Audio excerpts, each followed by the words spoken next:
Good morning. If I ask you what comes first to your mind when you hear the word stewardship, I would guess that most of you would say money. I know that is what comes to my mind first. But if you take some time to read scripture and reflect on the word stewardship, you will discover that stewardship refers to a lot more than just money. In the broadest sense, stewardship is utilizing and managing all resources God provides for the glory of God and the betterment of his creation. Stewardship is just not about budget and building repairs, but rather it is about our mission to form faithful followers of Jesus Christ for the transformation of State College and the world. This Sunday, Pastor Greg will complete the What If Stewardship series with a message entitled, What If We Choose Extraordinary? The previous messages were entitled, What If We Choose Abundance? And What If We Choose Trust? Today and in the future, I want to encourage you to think of the three components of stewardship: time, talent, and treasures. And ask yourself, what am I doing personally in each of these areas to help our church work forward toward its mission? However, as chair of the Finance Committee, my focus today is going to be on the treasure aspect of the current stewardship campaign. You responded wonderfully in 2019. The number of family units pledged increased from 184 to 214, and the pledges increased from $705,000 to $805,000. Congratulations. You were also asked to consider using direct deposit to help maintain a more consistent cash flow, especially during the summer months. To date, 52 people are using direct deposit, and 25% of our total income was received through direct deposits. We did see an improvement in our cash flow during the summer months. Your generosity provided salary increases for the staff, the first one in 5 years. Additional dollars available to support our dance ministry, Heroes of Faith for our children, and the continued growth of Avajava, all intended to support our vision of meeting, making, and moving.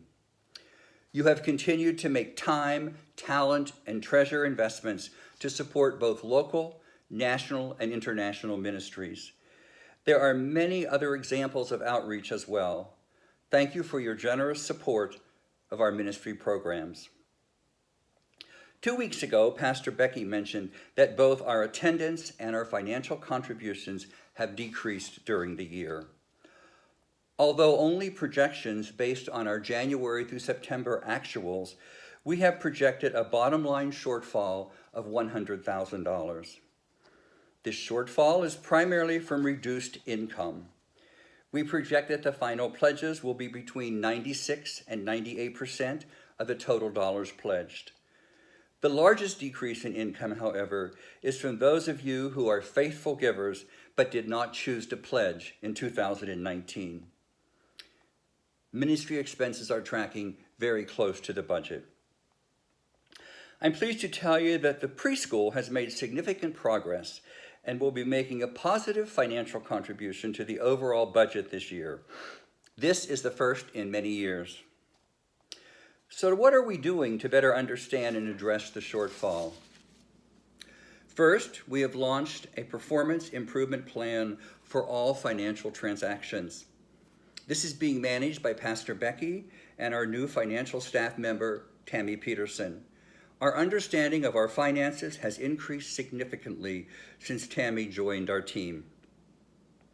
Number two, the Finance Committee, along with the Pastor Parish Committee, are doing a line-by-line spending analysis in preparation for finalizing the 2020 budget.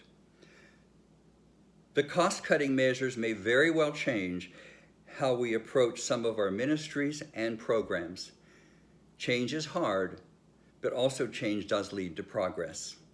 And third, we are going to review our health insurance plan for all of our employees and the current vendor to see if there are other options that may be less costly. None of what I'm telling you is intended to cause fear or doubt, although I'm sure it does. It is your leadership's commitment to being transparent, and that's exactly what we're doing today.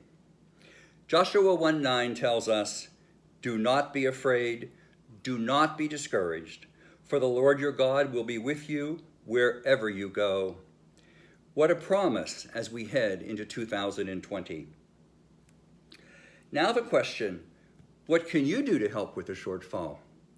Well, number one, you can pray for our church, our people, and our ministries. Seek God's direction for what he has in store for us in 2020. And number two, look at what you have contributed to the church this year. Are you behind in your pledge? If you are a faithful giver who did not choose to pledge, see what you have contributed compared to what you actually planned on giving, and consider getting caught up. And I also encourage you to consider pledging this year. And number three, consider what you might contribute in the upcoming annual Christmas offering. This coming Sunday is Consecration Sunday, the time when you bring to the altar your commitment cards for the year.